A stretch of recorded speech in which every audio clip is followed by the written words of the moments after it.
Hey guys, when you watch or listen to today's episode, just know going in that again, it was recorded a good few days ago now, before the Charlie Kirk assassination. So if you're wondering why my demeanour might be a little bit different, that's why.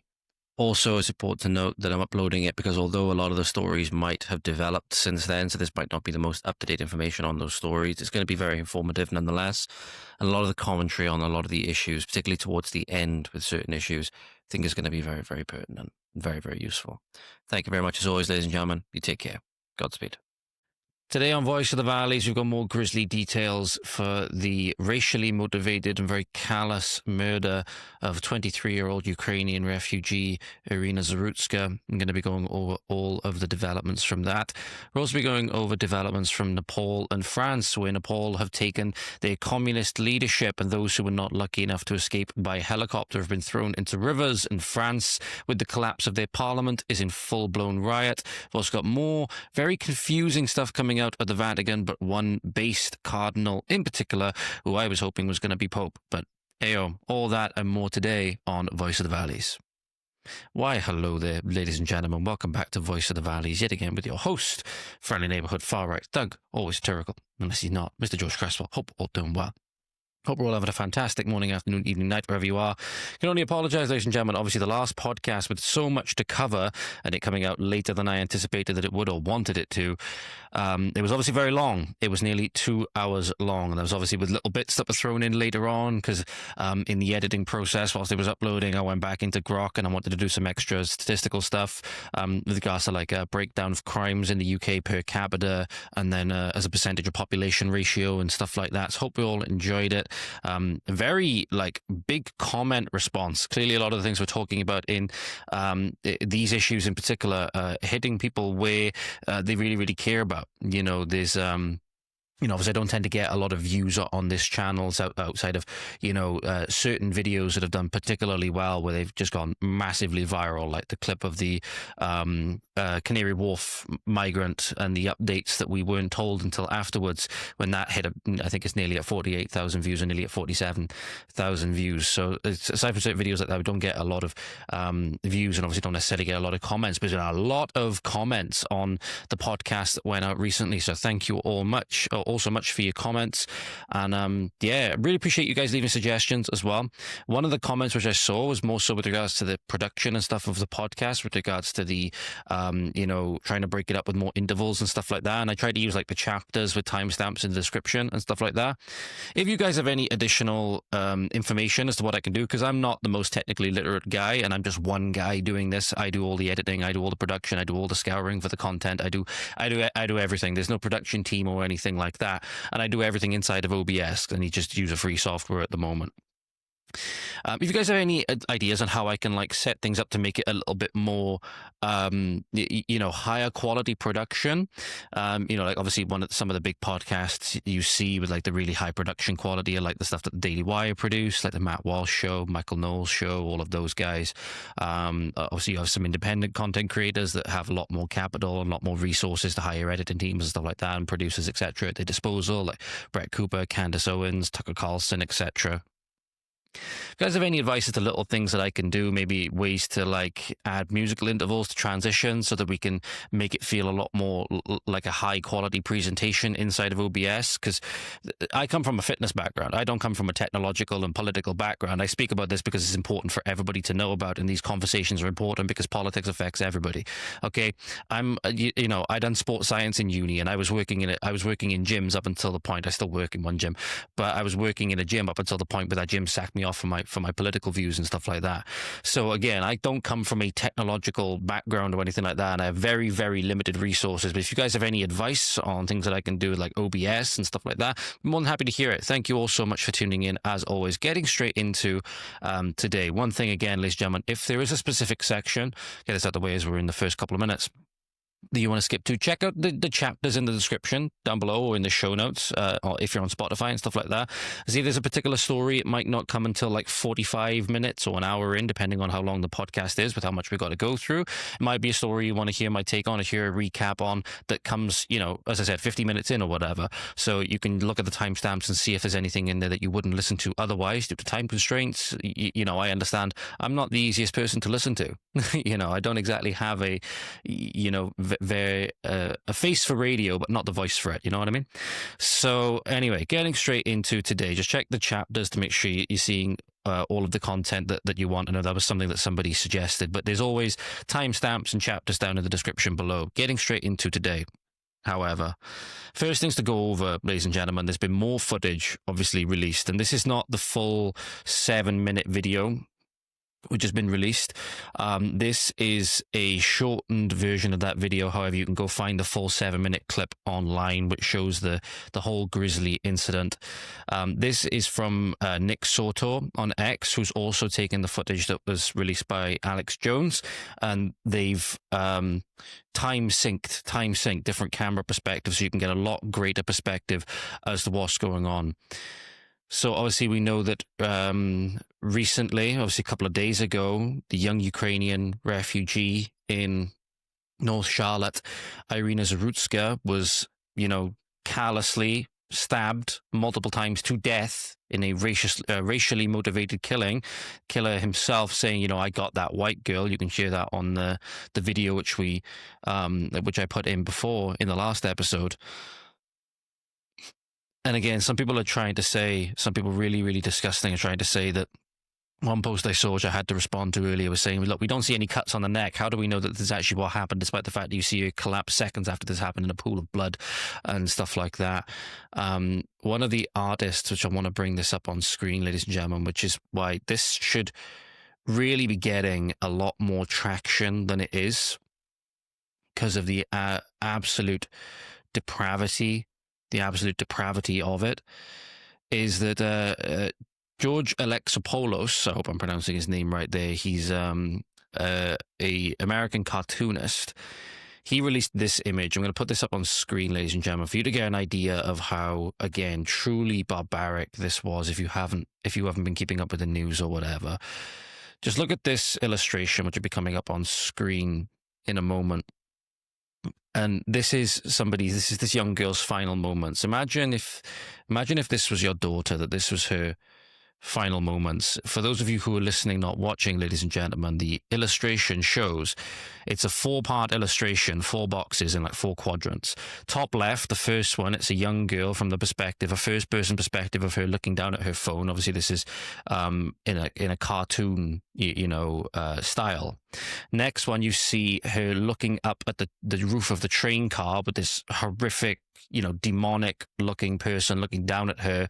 The black assailant in question, dreadlocks, hood up, the lot, with her hand sort of like, you can just see it in the bottom of the image, as if it's like, you can see it's like her hand is over her face, which is obviously what happened. Then looking down in the next image, you can see her phone in her hand and just pools of blood coming. And then the next thing you know, when she's passing away, there's what appears to be tears in the hand that's in front of her face. I had to share this, and it's one of those cases where a few pictures speak 1,000 words, and you wonder why people are so emotional right now. It's not just because of the incident itself and how much it tried to be covered up and everything like that. A large part of it has been because of the response. We got so much to go with regards to the response, ladies and gentlemen. Viewer discretion advised for this next bit, ladies and gentlemen. If you haven't seen this footage, I think it'll be very enlightening for you to watch it. This is the time-synced footage showing the attack and the immediate aftermath. Literally in seconds after this attack, you can see her collapse into the footwell where she's sitting, and there's just an absolute tsunami of blood that comes out from under the barrier where she is, that goes towards the door. So viewer discretion advised, ladies and gentlemen. But again, it's important not to look away now, because this could very easily, very sadly, I should add, very sadly, be any one of us.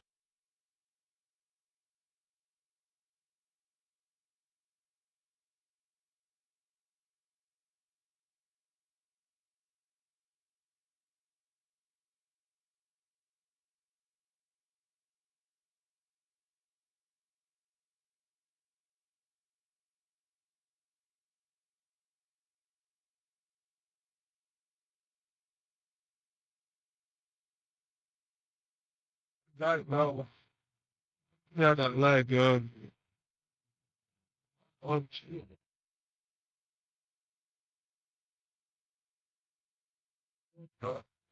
you don't get bro. Evil. Everything, bro. Truly evil. Yeah, There are no words. man, we gonna blood real bad, bro. So again,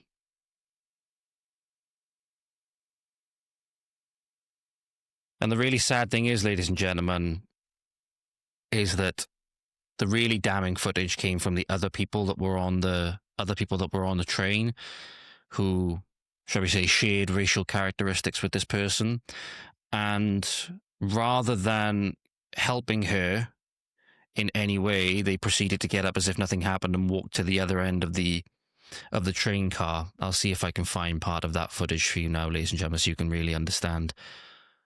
You know, there are absolutely no words for this whatsoever. Absolutely no words to describe how evil and sadly how preventable this was. Again, when you understand that this person was a multiple time felon, and that sadly, the focus on restorative justice and the focus on the community has been to try and in some ways justify this under the guise of oppression and whatever else. You know, we'll go over some very, very telling responses, and also telling with regards to the societal attitudes that enabled this kind of stuff as well in the subsequent things. But I want to highlight some people that actually did help, because there were some people that actually did try to go and help in the aftermath. So just after that video cut off, ladies and gentlemen, the image you'll see coming on screen in a moment, this is the aftermath of that incident. You could see how much blood is there gushing out of the wounds of this lady's body. And then you had some people saying that, you can't see the wounds, where are the wounds, all of this stuff, etc. Despite the fact that obviously you can see she's wearing a black shirt, and many of the places where you can see the knife hit, right, you can see that it was in her shirt. So it would have penetrated her shirt, penetrated the skin, but it would have hidden the wounds from the camera. And obviously the blood would not be visible in the way that if you were wearing a white shirt, for example. But there were some people that did go to help. Sadly, this person was in the minority. This person was in the minority as people were instead filming it on their phones. They were moving up to the other end of the carriage to not have to deal with this situation. Where has, the social contract is gone. The social contract is gone at this point. What are we supposed to do? What are we supposed to do? This is truly, again, just absolutely no words. But apparently, this is something that's come out from Benny Johnson and Disclosed TV, seemingly, at least to me, as a way to try and avoid any kind of accountability, avoid any kind of responsibility for what happened, despite as we know he's a multiple-time felon, right? The career criminal and murder of Irina Zarutska now claims, this is from Disclosed TV, but they've quoted something from Benny Johnson, that the government implanted materials in his body that made him commit the heinous crime. So it wasn't him, it's whatever friggin' adamantium shit that was put inside his body, ladies and gentlemen, that's responsible. Obviously, he's not responsible for this. None of the people are responsible for this. They can't be responsible for the crimes, right? They are inherently oppressed by virtue of their skin color in today's society. It's the most racist society we've ever known, according to the critical race theory apparatchiks, right? So again, these people can never be held responsible for anything that they do, but as a result then that's given them this air of invincibility that they can go and do what they want, that claimed this young woman's life. Here is the audio from that, ladies and gentlemen. If you want to go and find this, it'll be linked down below as well. So you said something in your body did what? Nah, the material, put it like this, the material using my body to stab the lady.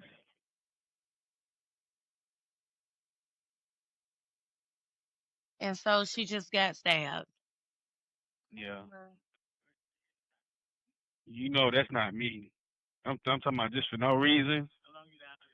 But since they did that, since they did that, now they got to investigate the material in my body they supposed to. Since they want to do all that, now they got to investigate. It's funny because she's from the Ukraine. She's from Russia, and you know that. Forgive me, ladies and gentlemen, but something tells me that there's a fair bit of bullshit coming from this story.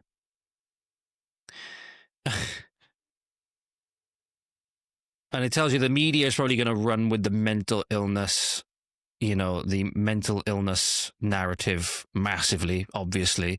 There's inherent anti-white racism within pretty much all of the media, as I'll show you on screen in a moment, ladies and gentlemen, when we talk about the New York Times racial hierarchy, which has recently been exposed. But now the killer is claiming that it wasn't him. It was whatever this mysterious material that he obviously can't name or anything like that. He can't say anything about any government agency that put it into him. He doesn't say that he was ever, kidnapped and put under this trial or whatever, like something out of the Deadpool movies, right? Or something out of Squid Game where he was taken off the street in his low point and was injected with this material that seemingly made him commit all of the previous crimes that he committed. Because either he committed all of the other previous crimes in a at least reasonable state of mind for whatever this person is, right? He wasn't insane or anything like that. It wasn't the materials, bruh, causing him to commit all these other crimes that he was convicted of. Again, 14-time felon. But because now he knows how this is going to completely change the discourse and change the dialogue around the situation, that there has to be obfuscation of responsibility. But the sad thing is, ladies and gentlemen, is the materials we can refer to are the materials often coming through the school system and often coming through government legislation when they're focused on restorative justice, when they're focused on DEI, when they're focused on all of these things that harken back to the Marxist oppressor-oppressed narrative and put it into this system where you put race in and you get critical race theory, whereby people that are of a certain skin color, again, culturally black, if you will, or black as this, it's obviously a racial characteristic, but more akin to something of class, right, in the bourgeoisie system. Black with a capital B, so to speak, we'll get onto in a moment. You're inherently oppressed, and it's the white people, cultural whiteness, if you will, that's associated with all of the good things in society and development, etc., that needs to be destroyed and uprooted as part of violent revolution, right? That's what sort of, in my opinion at least, bred the kind of mindset that's causing these people to do this, because they're being told that they're victims and they're being told that these are the people that are oppressing them. What are you going to do when you're told that? What are you going to do when you're told that multiple times a day through your school system, throughout your entire life, when it's drilled into you as if it's religious gospel, right? Not to mention all of the other cultural problems from, rap music and glorifying single motherhood and whole culture and all the rest of it, right? But there are plenty of videos of this, ladies and gentlemen, and these are authors. These are perpetuated through authors. So we have here from 2023, this was shared by the Voice of Wales, Kamau Kambon, so author and owner of Blacknificent Books, and he was calling live on C-SPAN for the extermination of white people. And this was obviously not covered that much, seemingly at the time. I never knew about this at the time. This was at the height of all of the BLM stuff and everything like that. Well, I suppose it was kind of fizzling out towards this point. But again, Biden still had a year and a half left in office at this point. So again, it was far from over. But this is very sadly, especially in America, and we've seen it in many instances here as well. We've covered it before, really. Again, it's not just even, white people, but a lot of people across the world have animus towards British people for things that happened in the past and stuff like that. I've covered that when there was an incident where I think somebody either got severely injured or died in a traffic collision, and it was reported in Wales Online, I believe it was. And there was a bunch of foreigners in the comments and laugh reacting to it. We covered that on a podcast a good few episodes ago, because that was a good few months ago. But this is sadly the way that they think. So let me throw you over to this now. This is an endemic problem, and it's been drilled into them, and it's been you know, largely some instances to no fault of their own, but because they understand that they can get something from it in terms of cultural capital and in terms of the same way that the communists thought that they could get stuff out of their revolution, right? That they could attain some kind of power, been more than keen to drink or eat from that forbidden fruit, should we say. And the one idea is how we are going to exterminate white people, because that, in my estimation, is the only conclusion I have come to. We have to exterminate white people off of the face of the planet to solve this problem. Now, I don't care whether you clap or not, but I'm saying to you that we need to solve this problem because they are going to kill us. No, in many instances, seems to be a lot of you killing us. That's what it seems to be. And the stats, whenever you look at the stats, they back that up. The media likes to portray the one little bit of, you know, white on black crime that we see. But when you look at black on black, when you look at black on white, when you look at all of these things, when you look at the fact that we talked about last time, the stats showing that in murder, in all of these things, rape, sexual assault, theft and robbery, that they're massively overrepresented for the percentage of the population that they make up. That's the same in the US, it's the same in the UK. The reality is the exact opposite, an inversion of what these people think. And that's unfortunate. That's obviously very, very unfortunate. I don't actually want that to be true, believe it or not. But again, that's just the reality. A lot of the things we're saying now are literally just because that is the reality. These people are massively overrepresented in the stats, and that is in many instances through no fault of anyone else but themselves. Pretty much in all instances. So you've seen, especially in the UK, that for various reasons of race and ethnicity and religion, etc., that people will be led off for even the most heinous crimes. Right, people will be let off for even the most heinous crimes, and others will go to prison for a long time. I think Banksy's next on the chopping block for naughty posts on X and stuff like that. So again, it's the exact opposite of what these people think. But sadly, this is a thought process. It is not unique to this one gentleman. Think of how many people would have bought his book, for example. How many people has been into his bookstore, let's say, and he would have espoused this ideology too. And again, a lot of people, again, see this person in a position of authority. You see an author, you instantly think they're an authority, right? And how many people would have uptaken his philosophy as if it was gospel, or even just unknowingly interpreted it, and he sent them down this rabbit hole of racial vengefulness or racial vengeance, right? Perceived vengeance, when there really is no problem, when there really is no epidemic of white on black crime. In many instances, it is the exact opposite. Because again, you've told these people that they're victims, and you've told them that these people are the oppressors. So of course they're going to go out and do these things. Of course they're going to go out and do these things. That's why the media, the government, the school system, they're all complicit in these crimes. They're all complicit in these crimes. Should not surprise you, ladies and gentlemen. I think this is from the official Black Lives Matter account. I believe it is on Instagram. This video is from, again, in reference to the incident. And it is, again, no surprise. You see, we have a right to violence. The right to violence is as fundamental as the right to pee. And no surprise, ladies and gentlemen, these analogies don't make sense. These are not exactly the smartest people in the world. That's coming from somebody that's not exactly a genius himself, right? The official Black Lives Matter account has posted a video stating that black people have a right to violence, quote unquote, amid outrage over the slaying of Irina Zarutska at the hands of a black male in Charlotte, North Carolina. Here's that video for you, ladies and gentlemen. Right to violence. All oppressed people have a right to violence. And I'm going to tell you something. It's like the right to pee. You got to have the right place. You got to have the right time. You got to have the appropriate situation. And I'm absolutely convinced that this is it. A right. Apparently the right to violence and the right situation for that right to violence that is just as fundamental as the right to pee, whatever the hell that means, is when a young innocent woman who's fled a war zone, she's only 23 years old, is just sitting on her phone minding her own business, thinking that she's safe, in many instances supporting the exact same movement, as we covered a photo of her in her bedroom, I believe it was, where she had a Black Lives Matter poster and the I can't breathe in the bottom right-hand corner of it. She supported these people who are now supporting the person that killed her for racially motivated reasons. This is why, ladies and gentlemen, when you support these causes, why leftism is such a massive, you're holding the shotgun to your own face permanently, pretty much. And again, the The people who are going to pull the trigger have all the reason to do so. You're literally, again, pointing the gun at your own face and telling them to shoot, and they'll gladly shoot, or in this case, stab.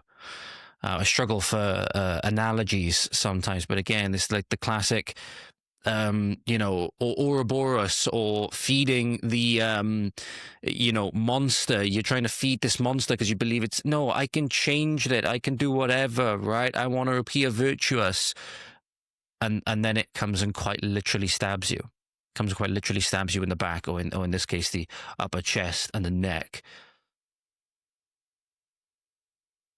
And you can't ever feel sorry for these people.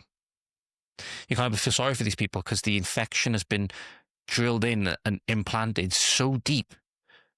This is what we had through generations. Generations of this have happened through the public school system, which sadly many people have to rely on. Politicization of unions in this leftist mindset, right? And ever since World War II, the opposite, every single element of what the Nazis did, even down to the whole national pride and being for your own people and those things, we have to have the exact opposite of that. Because the Nazis were bad and they claimed to be nationalists and stuff like that, we can't have any nationalist sentiment. We need to destroy ourselves as a people, and we need to destroy our cultures, and we need to bring in a bunch of all other people to do so. And we need to, again, tie the noose around our necks and water the plants that are going to sprout into a tree and kill us. No, we shouldn't be doing that. We shouldn't be doing that. It's as simple as that. And it doesn't end here, ladies and gentlemen. It doesn't end here. So this is another thing that somebody posted on X recently. It's apparently a cult leader. So again, you have cults of this now as well. Again, people seeking to profit of this in some way, whether they have massive ego, whether they're pride, whether they want to gain money. Obviously, you know, again, a lot of these people will be like, oh, you got to give donations to the cult so we can grow and stuff like that, and whatever else. Apparently, this racist cult leader in this video has been inciting his followers to kill all white people, including newborn babies. Apparently, he says, quote, I believe in the death and destruction of white people, each and every one of them. I don't give a damn if the little bastard come out of his mother's womb 3 seconds ago. Here is that video for you, ladies and gentlemen. The baby. Huh? To hell with what National Geographic putting out. I'm telling you to your face here tonight. We gonna have to kill some little Penelope and some little Robbie. You want to be free, don't you? Yeah. Y'all bullshit. You not sound like. Why we gotta kill them? Kill them all. You don't want to be free, sounding like that. Right. Do you want to be free? Yeah. Do you want to be free? Yes, sir. Do you want to be free? Yeah. That's why I got. There can be no coexistence with these people. It's as simple as that. People that think in this way, no matter who really they are, there can be no coexistence with these people. When they're saying, we got to kill a bunch of little Penelopes and little Robbies, I'm sorry, no. There's no coexistence with these people. There is absolutely no coexistence with these people. And they can't be, because literally, their whole religion is based around exterminating us.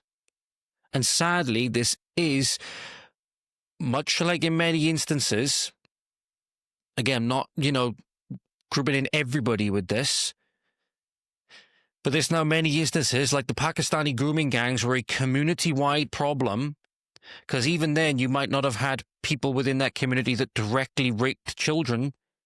You did indeed have people in that community that covered up for said rape, right? That treated the victims like shit because of their race, ethnicity, and their infidelity to the religion, right? You have people operating on very sectarian grounds where they would rather, again, keep their community safe despite the heinous crimes that they've committed, and keep individuals that done the heinous crimes in it safe by lying for them, by covering up for them, etc., than by operating in the common good of the community and holding these people to account the same way that we would hold our own to account. And this is sadly, again, similar thing. It's a community issue.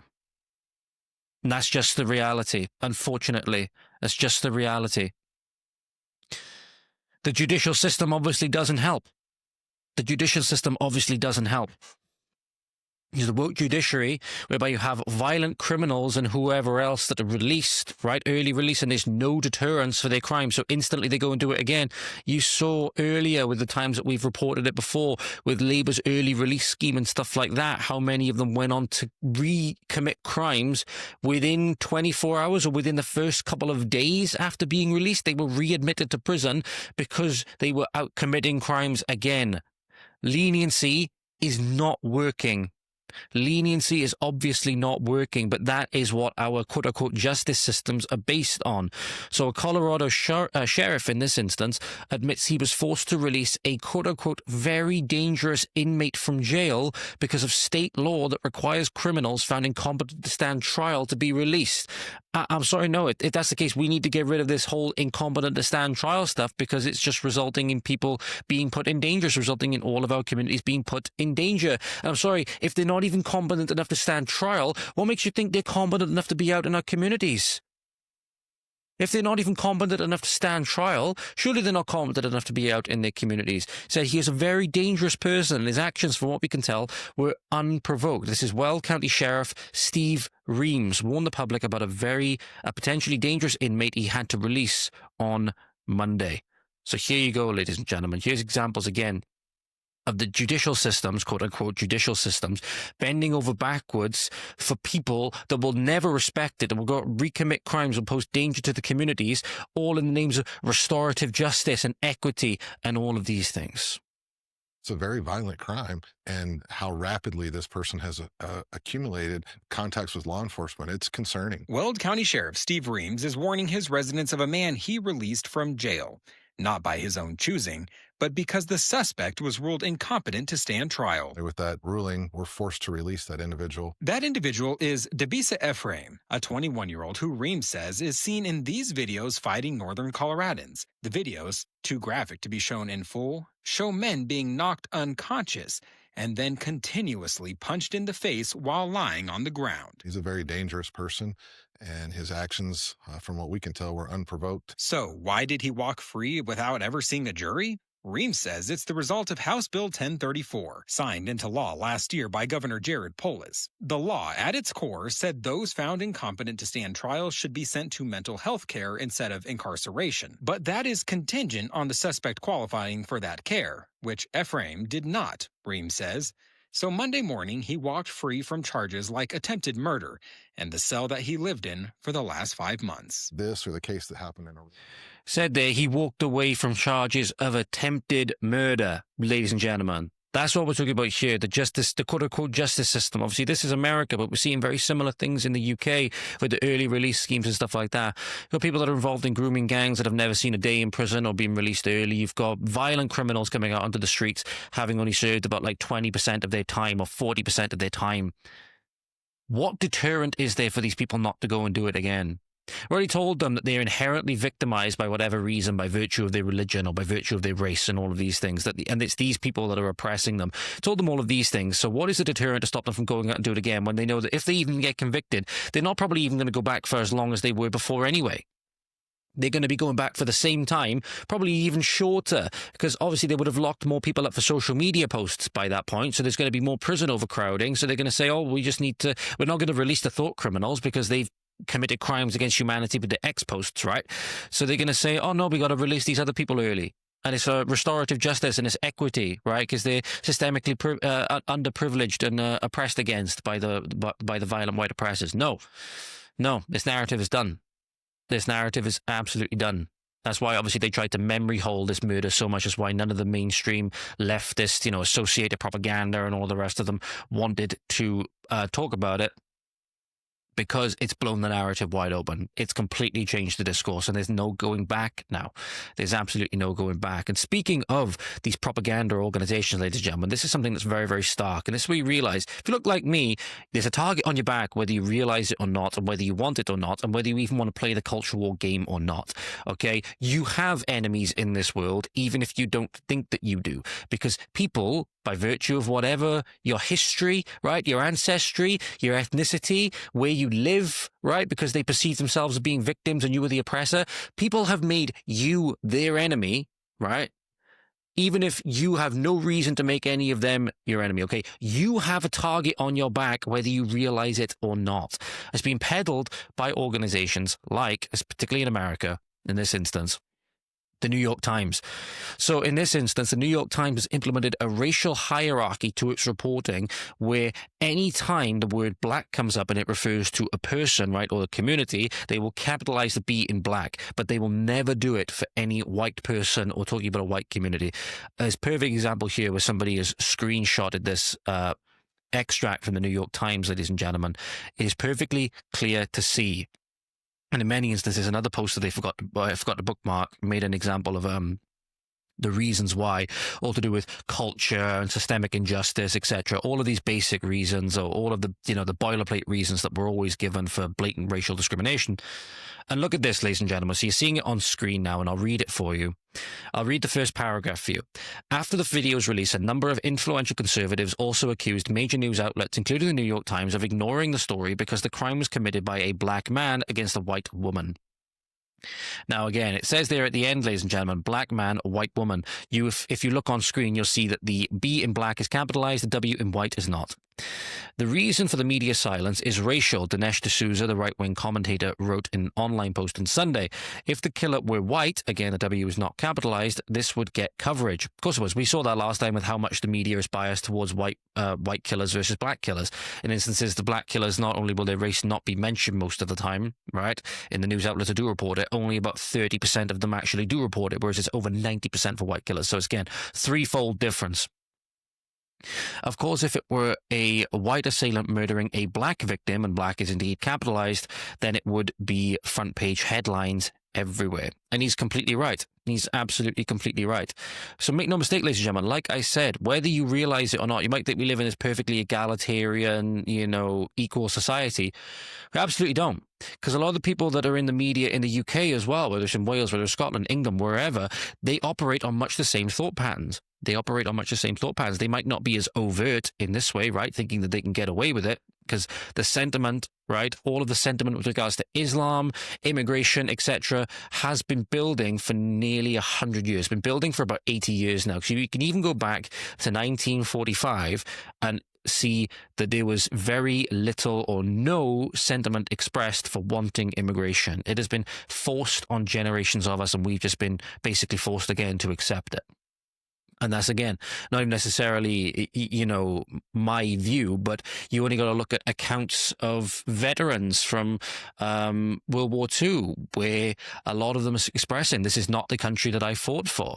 In many instances now, with how the culture's changed and how the country's changed, and how the demographics have changed, I think I fought for the wrong side. That is just the reality of how a lot of people thought at that time, how a lot of World War II veterans thought. Again, a lot of them expressing very little positive sentiment about the government, about how things have changed, before, obviously, they end up dying of old age. There's numerous accounts you can go and listen to. In fact, I'll list a video down below. Even. But this is the thing. You have a target on your back, ladies and gentlemen, because of your race, whether you realize it or not, and whether you want it or not, whether you want to be involved or not. You're involved in this. You're involved in this by virtue of you being a citizen of this planet, by forces wanting control over you that, again, you might not even realize, right? And by virtue of you having a say and a vote. Right? You are involved whether you like it or not, and as a result, you have a responsibility to take notice when these things happen. You at least have a responsibility to take notice of things that are being said about how the culture's changing. You at least have a duty not to be apathetic about these things. Even if we have disagreements, even if we have arguments, debates, etc.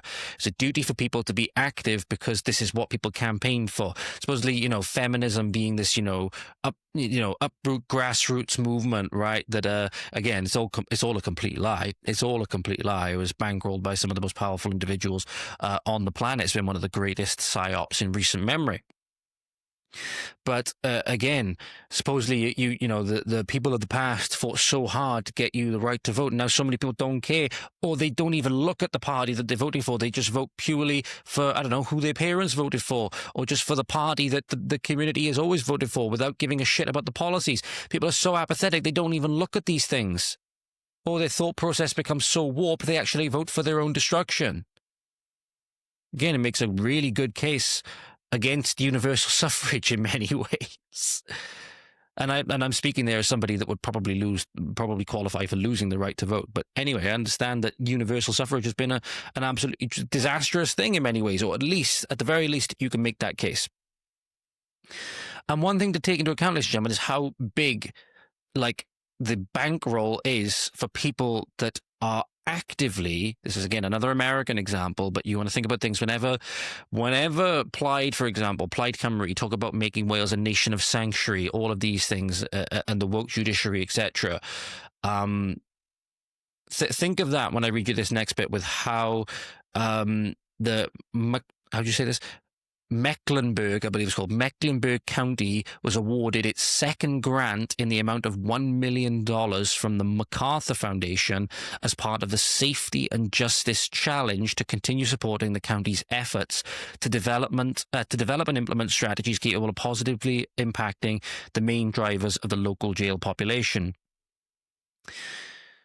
So, people are investing, these NGOs are investing in our counties, in this instance in America, in this instance to the tune of $3.3 million to actively keep people out of jail, quote unquote, safely reducing the prison population or the jail population, which is in this document on screen, ladies and gentlemen. So again, in 2022, the county was awarded an additional $350,000 to ensure the recent reforms were sustainable. This brings the total investment in Mecklenburg County by the MacArthur Foundation to $3.3 million to continue safely reducing the jail population. The county plans to implement strategies aimed at addressing system inefficiencies, enhancing existing services, providing non-jail alternatives for defendants, increasing community engagement in local justice and system reform. So there you go. A lot of powerful individuals. You think of George Soros Open Society Foundation, etc., etc. They want criminals on your streets. They want people to be unsafe. And that is just the very sad reality of it. That's a very sad reality of it. That's why they've flooded our communities with people that we never asked for, right? That's why they've made them deliberately low trust societies and unsafe, right? It's all by design. It's all by design as well, because they wanted to give these people the right to vote so that you weren't going to be able to democratically get out of the predicament which you have been forced into. So we spare us little time to do anything about this, ladies and gentlemen. But again, it's important to know where these sources are coming from. We all need to be united in the defense of our people and our nation, ultimately. Because, again, the biggest thing is, ladies and gentlemen, nobody's going to be there for us. All of the people I said before that were putting those flags up on the bridge in Pont-y-Frith, I get it. You don't have to. I don't say this with any hate towards any other person on planet from wherever they're from, right? And all of these countries, don't have any hatred towards them as people or them as countries, right? Certain ones I do despise, because of culture and religion and anything like that, right? And the cultural practices they do. I hate, countries like, the practices that go on in like Iraq and Afghanistan and Iran and places like that. I absolutely despise the governments of those places. The people don't necessarily despise them. More often than not, they're quite good people, right? But again, biggest thing is none of those people from those nations are going to give a shit if Wales goes to shit, for the most part. For the vast most part, because it's not their home. They don't have the same investment. It's our home. It's our home. We stand to lose the most if we lose it, and we don't have anywhere else to go. That's just the reality. So anyway, ladies and gentlemen, getting on to the next main topic, which has been very interesting to see the developments of. In Nepal, the communist politicians have been, how do you say? They've just been hunting them down pretty much. So got a couple of videos to go over now. It seems that the Nepalese government is somewhat collapsing alongside the French one and alongside the Japanese one. In Nepal, citizens went house to house to catch corrupt communist politicians. So here's some of the scenes that are coming out of Nepal at the moment, ladies and gentlemen. You might say they're quite Nepaling scenes. Actually, no, there's a fair bit of schadenfreude in this, because who doesn't like to see a bunch of commie apparatchiks get a little bit of comeuppance, right? Here you go, coming on screen for you now, ladies and gentlemen.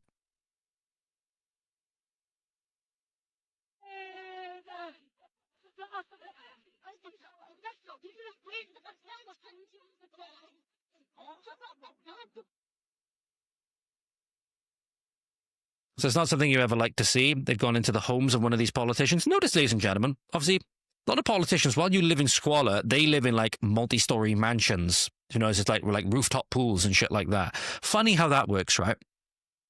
Funny how that works. They go on about taxing the rich, eating the rich, all while they're becoming the thing which they're supposedly taxing, not having to pay the taxes because they're collecting all the money from you, and they get to live in these mansions while you barely make ends meet. Right? That's socialism for you, and that's communism for you. But you can see here they've set the car on fire, they've torn the house apart, they've chucking the sofa off of the bloody roof onto the top of the car. You can't blame people for being angry. Obviously, this is stuff you never want to see. You never want to see this because it's indicative of a society that's falling apart, right? It's quite obvious that it's a society that's falling apart. Here's another video for you coming on screen in a moment for you, ladies and gentlemen, of the carnage that's going on in Nepal at the moment. There won't be any sound with this video, so I'm just going to talk over the top of it, but you can see here this video coming over the top. You see how angry people are, how much smoke there is, etc. You can't blame people for being angry when, again, the whole thing which you forced them into is something that they never wanted. A lot of these people, obviously, or I would imagine at least, they're probably quite conservative in value. They probably want to own businesses. They probably want to just pay a reasonable amount of tax, you know, because there's certain elements that people have to take care of themselves, right? Good family structure, etc. Everything robbed and taken away from them by communists that odds are they voted for because they were lied to by them. And then, obviously, they don't have a democratic way to get out of it. You've seen similar scenes to this, maybe not on this scale, but in the UK from the judiciary around Southport and stuff like that, for example. Again, when you back people into corners in this way, when you take everything from them, you can't necessarily blame people for being angry. It's another video for you, ladies and gentlemen. They even set the parliament alight. So here's that video for you now. The Nepalese parliament is literally burning, and I believe is burnt down, right? So here you go. Here's that on screen for you. So again, you can understand why people are angry. You can understand why people are angry. Odds are they either never voted for this, or again, they voted for it, but again, not realizing what they were voting themselves into. And then realizing, as is the case with every totalitarian system or communist system, they can't vote their way out of it. One slightly humorous thing that has happened from this, ladies and gentlemen, is I don't think they've actually been, I'll play this video for you now. This is not like a execution video, but you've got a video here.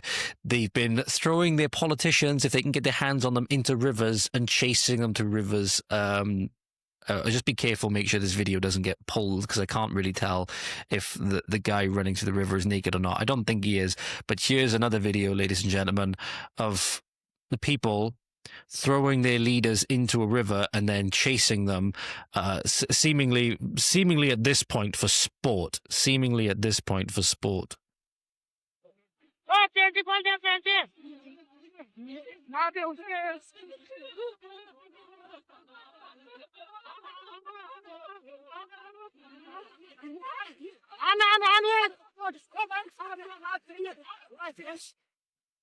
Is this just another example again of, fuck around, find out, fuck around with people's democratic rights and take everything from them and then find out? I don't know. But again, this is just what happens. Pardon me a moment, ladies and gentlemen. I think I'm about to sneeze. Ah, there we are. There was indeed a sneeze. But yeah, this is, I dare say this is going to be more of this is going to be coming down the pipeline because people are getting sick and tired of it, right? People are getting sick and tired of it. Could potentially be seeing similar situations in the UK if things keep up. Not necessarily that I want. You never want this kind of unrest, because at the moment in the UK especially, it's going to be the exact kind of thing that they need, as in the government, to clamp down and bring in digital ID, which they're probably just going to be trying to do anyway, but it'll give them that extra false air of legitimacy, if you will, because it's not in any way legitimate. The government is completely illegitimate anyway. And no mandate to do this or anything like that.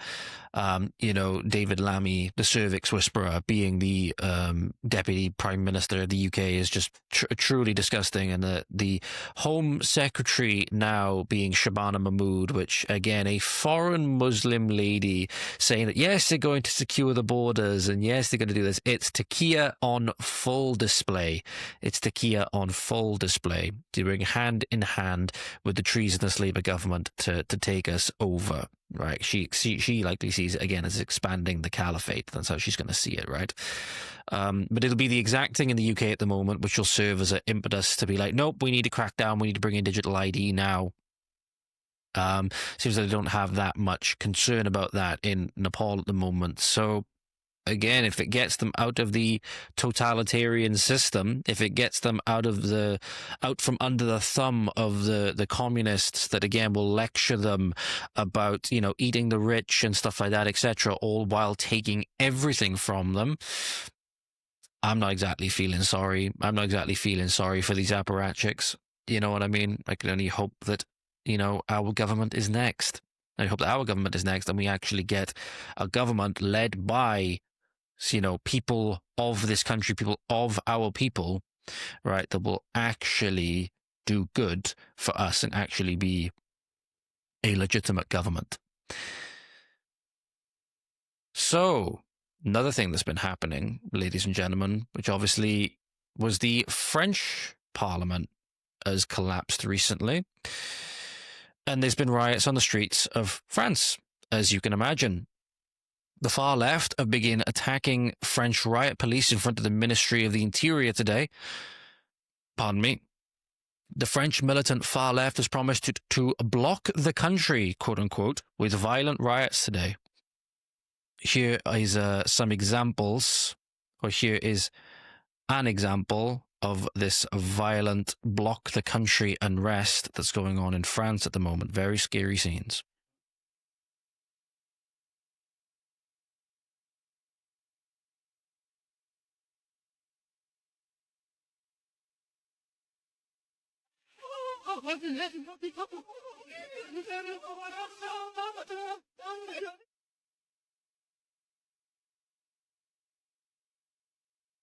So for those of you who are listening, not watching, ladies and gentlemen, you have many, many rioters throwing flares, throwing all manner of things.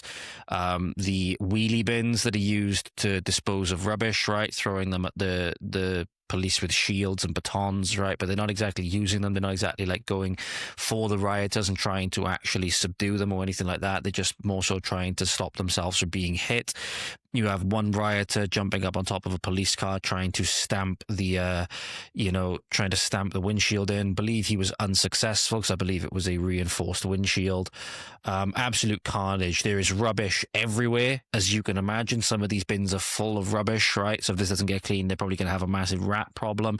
Everybody pretty much dressed in black. Everybody covered head to toe in garb, right? Masks on, full on Antifa terrorists tearing up the streets of France. And this is truly awful. It's truly awful. It's when you have weak men in this instance, like Emmanuel Macron and all the rest of them, who make a coalition to avoid a government that will do the best thing for the French people. In Marine Le Pen, actively allying with communists, outright communists, to do that.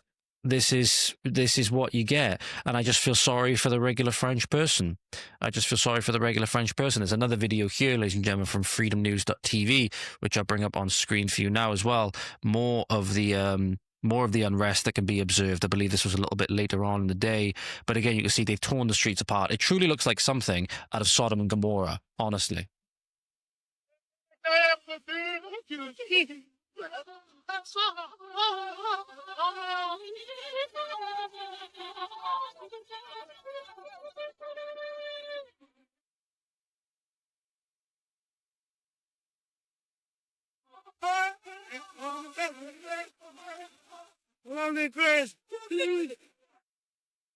The biggest thing is you see here, ladies and gentlemen, they're throwing bottles at the window of what appears to be a shop or a bank or whatever. It's not just men, obviously. Women are involved in this as well in many instances. Obviously, Orwell observed in 1984 that women are some of the most, zealous party adherents, right? The most vigorous stampers out of unorthodoxy come in the form of women.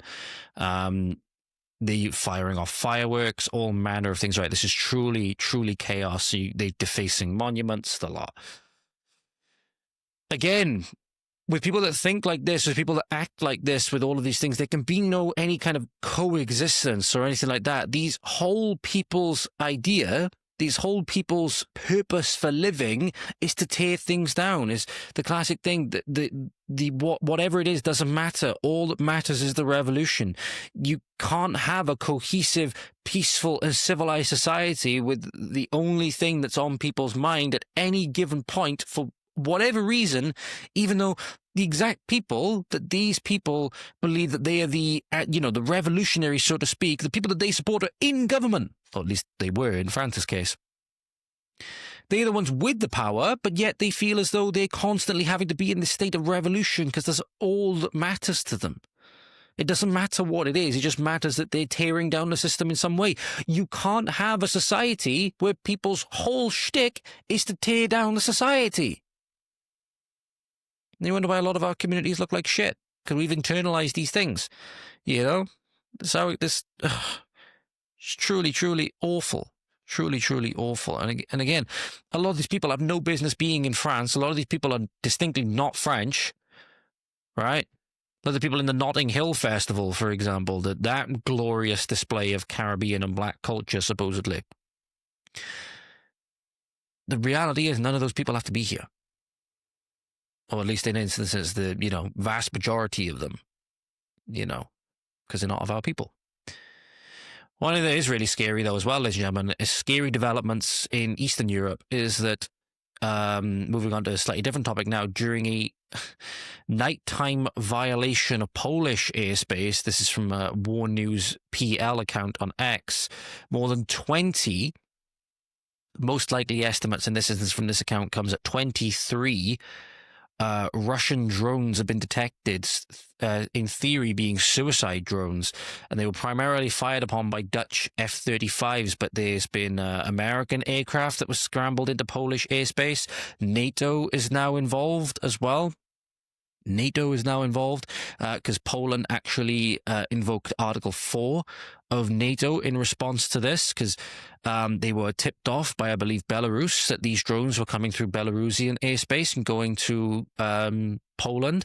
Very, very scary developments. Very, very scary developments. And it's always worth remembering that even if, you don't really like the conflict in Ukraine at the moment, due to various political motivations and stuff like that, and you don't like that, in many instances, right? I have nothing against the Ukrainian people. I have nothing against Ukraine. There's things that have to be addressed there with regards to, allegations of, human trafficking and the labs and stuff like that. Is all of those that need to be addressed there.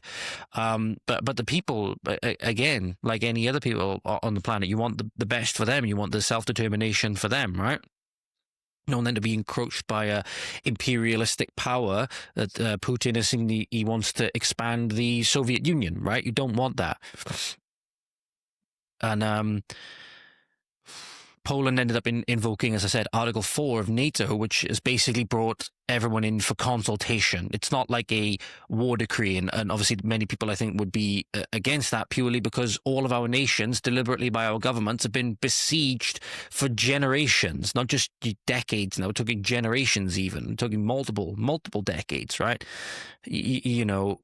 We want our problems taken care of first. A lot of people, I think the sentiment towards these wars and everything like that would be different if our government showed that they were willing to put us first. But they've shown that they are keen. Our governments are keen for the purposes of getting in people that will be more politically advantageous to them, of genocide by replacement. And so we need to deal with our own tyrannical governments first. And when we see that our own government is focused on bringing in people that are definitionally threats to our national security, en masse, using these people who are they're humans and have their moral value in their own right, but they are using them as political weapons. They are using them as numbers, as an overwhelming force, right? I said this in the last episode. So you want about nationalists expressing nationalist sentiment, at least in many instances, they see just regular people of these other places as people. And in many instances, like I spoke about before with Josh Fernie, don't necessarily want anything bad to happen to those people, but we understand this is our home. We don't want these people in our homes, right? At least en masse, to the point where we become a minority and we have no voice anymore. This is the only home that we have. They potentially have several homes that they can go to, several home nations that they can go to potentially. when we see that our government is not acting in our own best interests first, it makes anybody trying to make the case for that we should be supporting these wars elsewhere in the world very, very difficult, because we should be taking care of our own problems first. We should be taking care of our own problems first. Apparently, there's been 12 Russian drones found in the Korytnica municipality. I gotta be careful how I say that. Korytnica municipality in the Vegrau, however you say it, district. Been so many drones that have been found, ladies and gentlemen, and Donald Trump has said, allegedly, this was posted 20 minutes ago, what's the deal with Russia violating Polish airspace using drones? Let's get moving. So hopefully we will have a quick resolution to this, because this is a very scary situation. Very scary situation. Apparently today, Donald Trump is holding a conversation with President Naraki regarding the drones. But here's, I'll see if I can find an example of one that was flown in here. I thought I saved an image of one. Here's one example, ladies and gentlemen, in this field in, again, the Krzysztof Tworek. Oh, no, that's the mayor of Obracał. One of the drones fell in a field in the... I'm not even going to try and pronounce the names. I can't pronounce the names, and I'm sorry for any Polish people that I've offended watching this. I can't pronounce any of the names, but here's one of the drones that landed in the field, ladies and gentlemen. So again, very serious incident, because again, these were allegedly suicide drones that were flying over Polish airspace for some reason. Makes you think, what the hell is Putin up to? But again, we'll see what happens when Donald Trump holds the press conference with President Naraki today. Hopefully we can make some headway with regards to that. And here's a video as well, ladies and gentlemen, so you can see how serious it is. This was a video that came out of Poland, where Polish jets were using missiles to shoot down Russian suicide drones over Poland. So here's a video of that. So you can see here, that's the drone in the distance, I believe, and boom, you can see there, boom, they shot it down.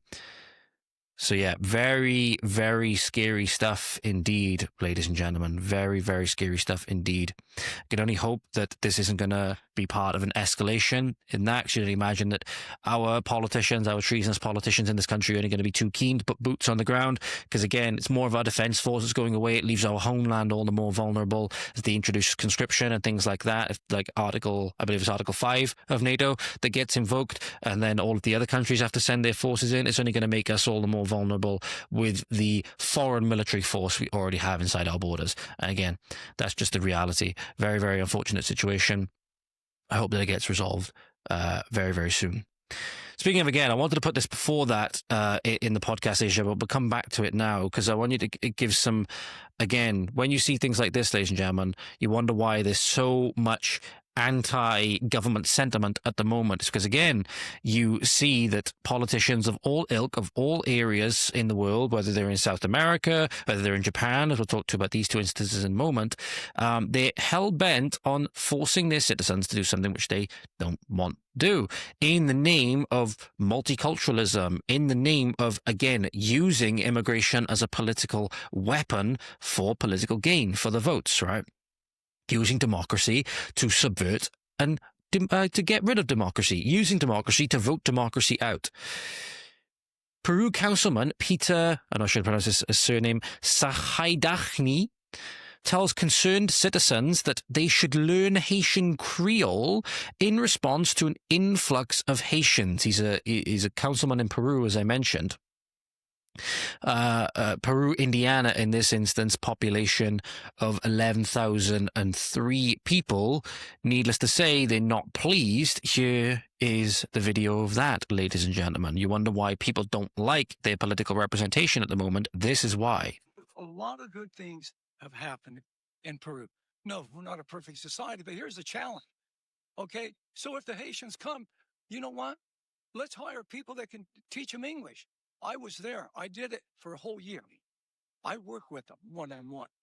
Because they're willing to learn the language. Are we willing to learn Haitian Creole? Nope. This is America. This is America. Yeah. Move to Haiti. Over to London. No, I don't need to move to Haiti. I'm an American citizen. Okay, thank you all for the comment.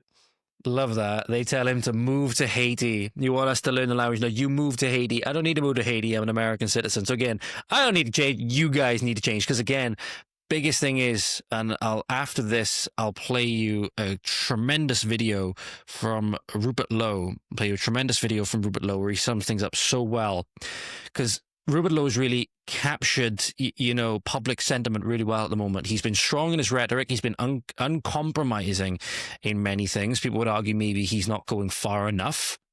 He's certainly one of the better voices that we have, leading the rape gang inquiry, but also highlighting one of the main things that people have realized that is a massive problem that seemingly a lot of politicians don't want to go anywhere near, right? Because they want to benefit from the additional, they all want to benefit from this additional resource. Rupert Lowe is showing that he has principle, being like, no, we can see how our people have been taken advantage of, and we need to call that out. And he's outright saying now that legal immigration is a far bigger threat to Britain than illegal immigration, which is what many people have been wanting people to say for a while. You'll never hear that out of the mouths of the leftists. You'll never hear that out of the mouths of the Greens, etc. You'll probably never hear that out of the mouth of Zaya Yousaf and Farage, etc. Because again, they want to take advantage of this voter bloc as well. Rupert is showing no, he doesn't care. He cares about his people. He actually cares about his country. The Japanese Prime Minister cannot say the same, because this is the culture he enabled when he said, ladies and gentlemen, that he wanted more of these foreigners to come in. Bear in mind, this video, ladies and gentlemen, is distressing, so viewer discretion advised. There's a young lady in Japan that is being harassed by a foreigner, distinctly somebody that's not Japanese, in a very being sexual harassment, documented sexual harassment. It clearly shows her being very distressed. This is what the Japanese Prime Minister wanted more of. That's why they ousted him. And this is anybody that campaigns for more of this multiculturalism, more of this diversity, etc., outright wants more of this. Okay.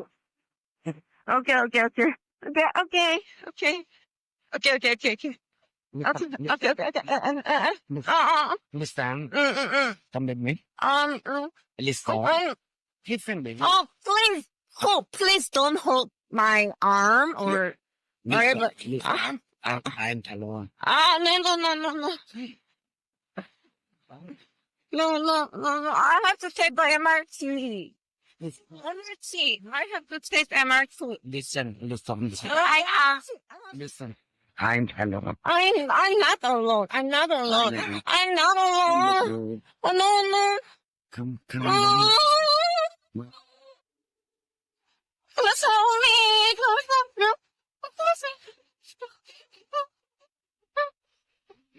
Oh, okay. Oh, thank you, boy. Not an isolated incident. Not an isolated incident, but thank God that she was streaming. You could see in the chat, where I'm assuming she's doing this IRL stream, they were telling her to shout, they were telling her to fuck off, call the police. Not exactly that much you could do. You could see he outright grabbed her. This is not just sexual harassment. This is assault. You can see here, ladies and gentlemen, let me bring this up on screen. She says, don't hold my arm. And I believe you can see right. It's difficult to see because of the pixelation. I'll see if I can pull the image, the still image up on screen. But see, don't hold my arm. And you can clearly see here, and I'm going to try and find a better frame, actually. There we go. So it's not the best images, but you can clearly see there. This is her, obviously you can see her face here. That's her shoulder, and that is his hand in the bottom right of the image. You can see grabbing her. So again, frankly, ladies and gentlemen, because this is not an isolated incident, this is not, one in a million. We're sick and tired, frankly, of rapey foreigners. And that is a sentiment that is all across, again, it's all across the world at this point. It's in Britain, it's in Europe. Obviously, you had the rape of Britain. In many instances, you've had gangs of these people doing it in Europe as well. Many people in America now are operating on the same sentiment. You have Japan, Australia. People are sick and tired of it. And that's why you see politicians' homes in Nepal burning down, because they've been forced on them. Make no mistake, this continues up. If Plaid get their way, for example, and want to bring in the nation of sanctuary plans, stuff like that, this will be your daughter or your sister or whoever. It's bad enough in many areas as it is. We don't need any more. We need it reversed. We want these people gone. We never asked for this. We never wanted it. Our previous generations didn't want it. They just silently went along with it. It's up to us now to buck the trend and not silently go along with it. Otherwise, we lose everything. Because the thing is this, gentlemen, we don't have to get to the point to lose everything to get to the point where none of us exist anymore. We only have to get to the point where we are outnumbered, pretty much. We only have to get to the point where we are minority status and we lose everything. Because a minority voice is no voice. A minority voice is no voice. I think Rupert Lowe understands that. That's why he says here, he's quoted in this video as saying, this is from one of the accounts on X again, those who start wars don't fight them, those who spend taxes don't pay them, those who forgive criminals don't live next to them. Truer words hardly ever been spoken. The people who start wars don't fight them. The people who spend the taxes don't pay them. And the people who forgive criminals don't live next to them. Of course, we are going to have too many wars, too much spending, and too much crime. In the same way that in the latter years of the Soviet Union, the most important survival quality was being a good liar, our increasingly statist, interventionist, centrally planned structures have resulted in increasing levels of dishonesty throughout our society.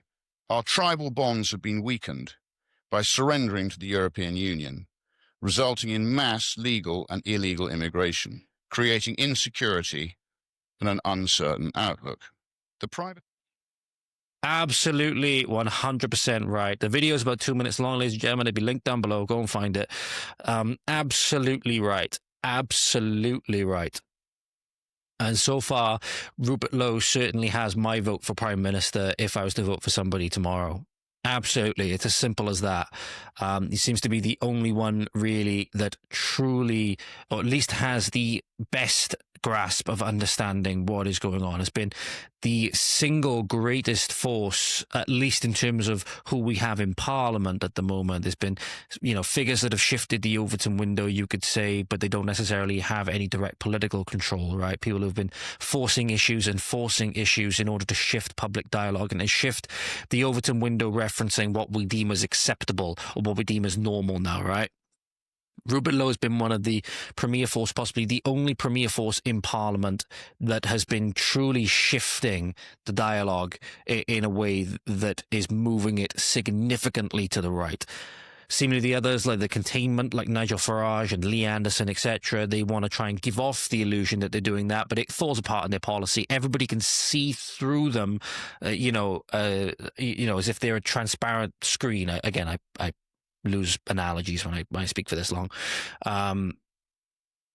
But again, Rupert seems to be the one getting it. He seems to be getting it with how damaging legal immigration is, with the diversity initiatives, raising the colours campaign. He showed emphatic support for that. And with the diversity, equality and inclusion stuff as well, understanding how damaging it is. And I think maybe in the future, we might even see Rupert calling it by the terms that many have been calling it for a while now, like Renaud Camus has been calling it genocide by replacement is the term that he uses. Who knows? In the future, we might be seeing Rupert Lowe using that term, because make no mistake, things are going to be getting so much worse. We can imagine Rupert's rhetoric and the things that he's going to be saying and the policies he's going to be putting forward are going to get even more what just a regular person would call extreme, but it's just pretty much necessity by this point. We may see that being reflected in his language in the future as well. Because make no mistake, the Labour government is going to be doing everything that they can to make it nigh on impossible for us to claw back from this. You think they're going to stop? You think the Fabians, just because they're seeing a little bit of public pressure and people are under them now, are going to stop? No, it's a little bit like they understand how close they are to their goal. They're going to start ramping it up. They're going to start ramping it up and accelerating procedures, right? Why would they decelerate when they know that that's only going to give us more chance? Admittedly, they may have to make a few concessions, right? If a hand is truly forced, but that they're going to try and ramp everything up as much as possible. They've been trying to replace us and vote out democracy for a long time now. If they can do that before we can have any recourse, make no mistake, they'll do it. Currently, they're trying to, ramp up the replacement rate as much as they can for that exact reason. So they're not going to stop. Make no mistake, our enemies are not going to stop, ladies and gentlemen. Our enemies are not going to stop, so we can't afford to stop either. We can't afford to be negligent either. Especially when you see how many councils are against you as well. Lewis Brackpool commented on this confirming via a Freedom of Information Act request that taxpayers' money is being spent to remove St. George's crosses and Union Jack flags in response to Operation Raise the Colours. It was revealed that nearly £3,948 has been spent removing flags from public property, £2,775 has been spent repainting or cleaning roundabouts. A total of £6,723 of public money has been used so far. Apparently, the council have logged 234 public complaints about the flags. So here's Lewis to explain these figures for you, ladies and gentlemen. In the last month, we've seen the rise of the Raise the Colours movement, where ordinary people are putting up St. George's crosses and Union Jacks across towns and cities. Roundabouts, lampposts and community spaces have been decorated with our national flag. At Restore, we've been investigating some of the councils that have been removing our national flags and spending your money, your taxpayers' money, to take them down. Through a Freedom of Information request, the City of York Council admitted they've spent £3,948 removing flags from public property, plus another £2,775 for repainting or cleaning roundabouts where the St. George's Cross had been painted. That's a total of £6,723 of taxpayers' money already. And while they've been busy... So there you go. You're subsidising your own destruction of national pride, ladies and gentlemen, because that's what this ultimately is. That's what this ultimately is. And again, it's not pride in the way that now is... glorifying all these horrible things that the actual pride movement is doing, right? It's distinct from that. It's not in any way the same as that. You could say, for example, yeah, pride is a cardinal sin, but you can take pride in being a Christian, for example, and in some ways you do have to be proud in that way of what you are in order to defend it. You have to be proud of the faith in order to defend it. You have to be proud of the sacrifice that Christ made and realize what it meant, and at the same time exercise humility, right? But you want to be proud to be Christian. Otherwise, if you're not proud to be a Christian, you're not going to defend it. You're not going to defend the faith, right? So again, pride in many ways can, again, indicate that a fall is coming, but it's when pride is being meant arrogantly. No, this is where you can see now it's national pride because the flag has become a symbol of resistance. Flag has become a symbol of resistance. And if your own flag, think about it again when, for example, the Nazis took over France in World War II, right? And they would have put up the swastikas instead of putting up the French flag, flying a French flag being a symbol of rebellion then. Obviously now flying our own flag as a symbol of rebellion now, it shows that we're an occupied country. Ladies and gentlemen, we're an occupied country. So again, flying your own flag has become a symbol of resistance, shows that you are, in fact, as many people have said for a long time now, and this has been fueled by diversity, inclusion, multiculturalism, etc. You are, in fact, an occupied country and people on the route to extinction unless we do something about it. And you think again, the one authority that would be speaking about this would be speaking about the atrocities. Pope Pius XII, when he was alive, would be saying, that he would stand with the persecuted of any faith, right? Assuming that would mean the faithless as well, which you could argue is the case with many people in the UK, with regards to the Catholic faith anyway. Obviously, you have the split that occurred back in the 1600s. However, one thing that seems to be showing many troubling signs of decline and weakness in many ways, and again, incoherence, is the Catholic Church, very sadly. One of the biggest threats that was highlighted, especially throughout the 20th century, by the Catholic Church was the threat of communism. And many Catholic apologists, for example, I know Trent Horn, I haven't read it, but has written a book, for example, about can you be a socialist and a Catholic? And his ultimate answer, many of the videos where he's talked about the book, has been no. So why then, in many instances, or in the instance now which I was made aware of today, this was posted earlier on today, Pope Leo suppressed 2 Chinese dioceses of Zhuangzi and Shanhua, I'm not sure to say it, Shanhua, erected by Pope Pius XII. Replacing them, he recognizes the Chinese Communist Party's Diocese of Shangjiakou.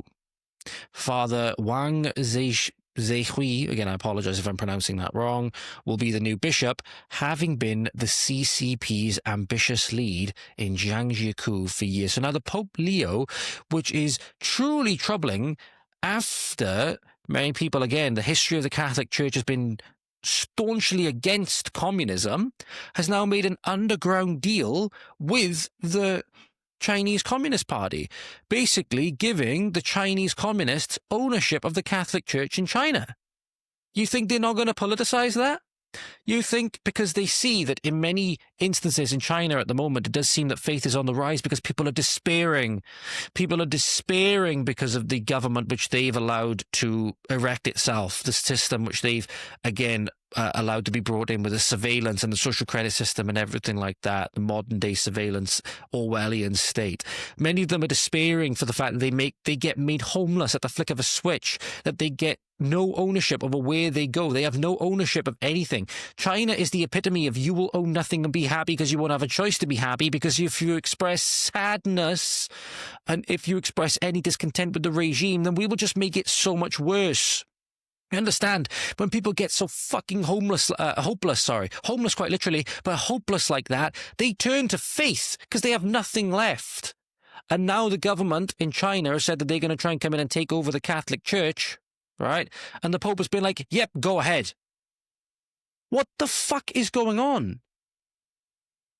What the fuck is going on? And everybody that's been saying about the Catholic Church at the moment, that it is not the Church of old, it is not the Church of St. Peter, that ever since, really, you could argue, at least since Vatican II, the popes around then, and the set of vacantists that don't recognize the legitimacy of modern popes, their case is getting stronger and stronger. Where's the Pope that has said anything about Irina Zarutska? At time of recording, and to the best of my knowledge at time of recording, if there's been a development since then when it's in the editing process, I'll try and put a note somewhere down here. Pope has said nothing about Iryna specifically. The Catholic Church was all over BLM in the aftermath of the George Floyd drug overdose, mind you. According to Catholic Arena on X, when George Floyd died, the Church's reaction was swift and profound.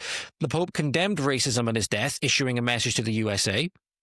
Again, condemning his death as a drug overdose. Cardinal Farrell led a vigil in the Vatican saying his death was so unreal it seemed like a movie. The Bishop of El Paso and his priests took the knee for 8 minutes and 46 seconds, and the Pope personally called him to thank him for doing so. And a Catholic university, this is particularly bad, ladies and gentlemen, I'm going to put this up on screen for you in a moment. The Catholic University of America in Washington installed an artwork depicting Floyd as Jesus and Mary as his mother, and it does seem that they have somewhat Africanized Mary as a result to virtue signal. When you see things like this, ladies and gentlemen, have a look at this image, which I'll bring up on screen for you now. Bear in mind, at this moment in time, as I said, the Pope has said nothing about Irina Zarutska or anything like that. That image up in the top left there, surely that is sacrilegious. Surely that is sacrilegious. As far as I know, no Pope condemned them for that. But you can see there, ladies and gentlemen, George Floyd is being depicted as Christ. You know the meme, right? You know the meme, which I'll see if I can find now as well. Saint Floyd, save me from my white liberal guilt. That is the equivalent of what's going on. And it's being done at a supposedly Catholic institution. Let me see if I can find it. I have it saved, but I don't have it bookmarked anywhere. I don't think. I'm just trying to find the meme. It's again another meme of George Floyd being depicted as a saintly figure. Let me see if I can find it. Again, they made statues to this guy. You had people crying at his coffin. Right? I can't find the exact meme at the moment. Let me see if I can see. Let me see if I can find. Okay, it's not the same meme that I was referring to because it's lacking the text. But this is the image in question, which you often see me post on social media, ladies and gentlemen. And it has the caption on the other side of it, on the underneath of it, Saint George, save us from our white liberal guilt. This is literally what they've done. They literally replaced Christ with George Floyd, this university did. And as far as I know, again, the Pope said absolutely nothing. At least it doesn't say that there's been, again, any comment. There's been no comment, again, about Irina Zarutska. Why is the church not commented? Why is it seem that, again, praises open borders, echoing the Francis line, saying that it's a sin to not accept migrants and stuff like that. And it does seem, ladies and gentlemen, one thing, however, again, when you see this as well, the image coming out of the Catholic Church, this was one of the things from the pro-LGBT parade that went through the church the other day, where you have two seemingly homosexual males in this instance, one of them walking through the church. Again, they seem to have the Pope's blessing, right? They seem to be blessing this. And again, they refuse to do anything about cardinals that hold gross sex orgies in houses and stuff like that. You literally have a guy walking through this, holding another guy's hand with a bag that says, "Fuck the rules" on it. And this is what seemingly the Vatican is giving their blessing. The people that are throwing your rules in your face and spitting in your face as they do so, again, not necessarily saying I have anything against these people in particular, and to a certain extent I would say that, you know, you go to hell in a handbasket if you bloody want to, but for the church to be welcoming this, you scandalize the faithful, surely. Not speaking as any kind of authority, but Nick Donnelly in this instance has quoted actually the Catechism of the Catholic Church, which really highlights what is going on and where the Catholic Church in this instance does seem to be leading people astray. Right? It does seem that for what Pope Leo XIII said, where again, where he come up with the St. Michael prayer, because the devil was basically going to overtake the church or overtake this world over the next 100 years or whatever, or however, again, I forget how long a time frame it was, but the reason he came up with the St. Michael prayer certainly seems that it's true. So maybe it actually is, in fact, the Church of St. Peter. Who knows? Basing itself on sacred scripture, this is Catechism of the Catholic Church 2357, which presents homosexual acts as an act of grave depravity. Tradition has always declared that homosexual acts are intrinsically disordered. They are contrary to the natural law. They close the sexual act to the gift of life. They do not proceed from a genuine, effective, and sexual complementarity. Under no circumstances can they be approved. So they basically condemned now thousands to remain in a state of mortal sin and corresponding danger of eternal damnation from the Church's perspective. Now, if you think that that's not true, if you think that that is for whatever reason bigoted, etc., you can think that, okay, by all means, and you can go to hell in a handbasket if, you know, Christianity happens to be true. The point is, the church is meant to stand for something, and in this instance, it does seem that the church is not standing for what they're supposed to. This, from the church's perspective, is going to be the opposite of love. It is actually one of the most damning things that they can do, because at least the church is meant to be saying, look, you're dealing with this, you have these, you know, impulses, but look, live this way, and it's, you know, we want you to have the fullness of salvation along with every other person that's in heaven right now, along with all the saints and all and etc. and reformed sinners, all of these things, right? We don't want you to suffer eternal damnation. To do that from the church's perspective, you have to again express that these things are wrong, and that's not seemingly what they're doing. It's a bit like, again, anybody that has any kind of problem, whether it's a drug problem, alcohol, anything, you have to be upfront and honest with them and be like, look, I love you, I want you to get better. From the church's perspective, that means not glorifying these things, not giving it the A-OK, because if what they say is true in their own sacred scriptures and in their own catechism, if they give this their blessing and say that it's okay, they are damning people to damnation for all eternity if what they say is true. And that is not what the church is meant to stand for. That is the opposite of the religion that they claim to be for. So again, makes you wonder. However, and this is why, again, for everybody that's going to, you know, call me racist and all of these things, I'll say it again. I wanted a black African to be Pope. And you may be wondering why, ladies and gentlemen. You may be wondering why. And it's because this came from a post on X, but I double-checked it to make sure it was true, and it actually is. Cardinal Robert Sarah, who is a Guinean prelate. He's the Archbishop of Conakry and Prefect of the Congregation of Divine Worship, was quoted in an X post saying, "Those who use the Bible to justify mass immigration are bewitched."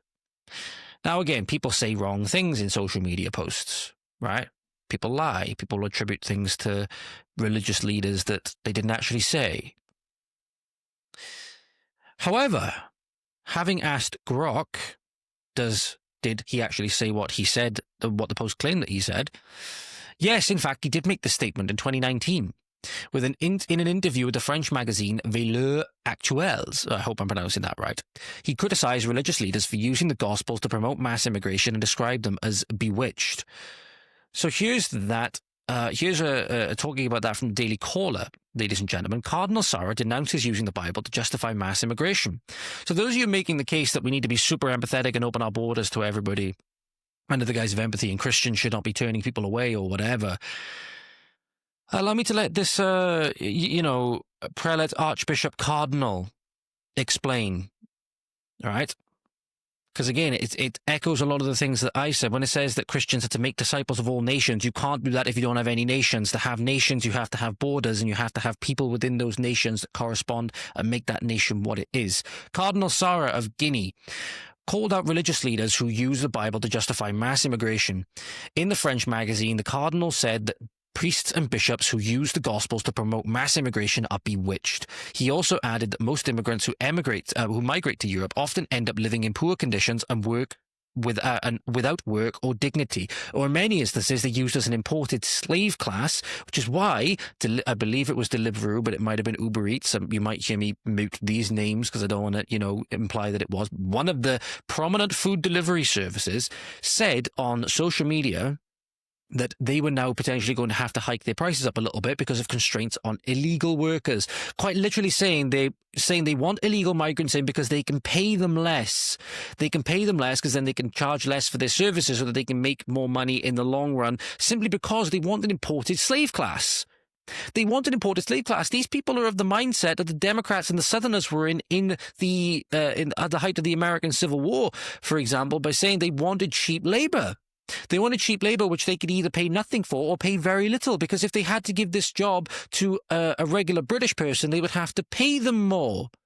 They'd have to pay them more and it would hurt their bottom line a little bit more. The business would still grow, obviously, but it meant people would have to pay more, but they'd have to pay their workers more, and, oh, God forbid, the standard of living would rise. God forbid we wouldn't be living in serfdom anymore. But again, they want the illegal workers to come in because they can pay them less, because they'll work for less, because everything else is taken care of them by the taxpayer. So it's literally an imported slave class. And sadly, if you use the delivery services, that's what you are supporting. That's why I won't use them anymore. Because actually, not only do I not want to further compound the problem of mass immigration into my country, I also don't want to support slavery. I also don't want to support modern slavery, which is exactly what it is. He said, God never wanted these heartbreaks, the cardinal said. It is better for people better to help people flourish in their culture than to encourage them to come to Europe in full decadence. It is a false exegesis to use the word of God to promote migration. Clear as fucking day. You wonder why, again, I wanted a black African to be Pope? This is why. Because, again, it does seem that he's the only one with a backbone and understanding. Like I said before, he was the one that allegedly said before that you are, again, speaking to the Polish people, you are Poles first, then Catholic, then European. It's not this nebulous identity. Your ethnic identity does, in fact, matter. And it is better. And that's one of the things that people don't want to, say about colonialism, that in many instances the British Empire in many ways brought massive advancements to other areas of the world where now they've actually regressed in many ways. Rhodesia, which is in many ways giving it was a British, colony, and it later on went independent as a country, and then we suicided it. But again, it was a paradise in Africa. It was an absolute paradise. And since it became Zimbabwe, they've gone from using electricity to power their homes to now using candles. So again, they've regressed in massive ways, and that's something that people don't want to accept. It's, again, better to help people flourish in their culture than come to Europe full of decadence. But obviously that is kryptonite to our political leaders because they want the votes. This is the thing. There's nothing empathetic. There's nothing religious in any way about mass immigration. It's purely a political, genocidal initiative. Ladies and gentlemen, if you're a British person, you need to understand that. You need to understand that you have a target on your back. You're being replaced. And it's good people like Cardinal Sarah that are actually pointing it out. That's why I actually wanted him to be Pope. I actually thought that he would be a great Pope because he understands this. He understands this, and he tells it like it is.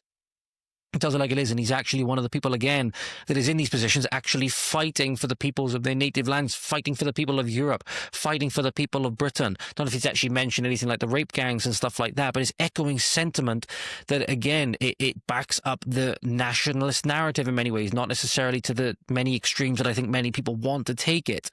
But, again, saying here that it is a false exegesis to use the word of God to promote migration, sticks a knife in the heart, a stake in the heart of anybody that would use religion and compassion and empathy and all of these things to promote these suicidal political initiatives. And that's just the way it is. So thank God for Cardinal Sarah in this way. And God, imagine how things may have been a lot different if he was Pope. Can you imagine if he was Pope and how different the war in the Middle East may have been? You know, he might have been a lot more different with his rhetoric, stronger with his rhetoric, how maybe different the war in Ukraine would have been.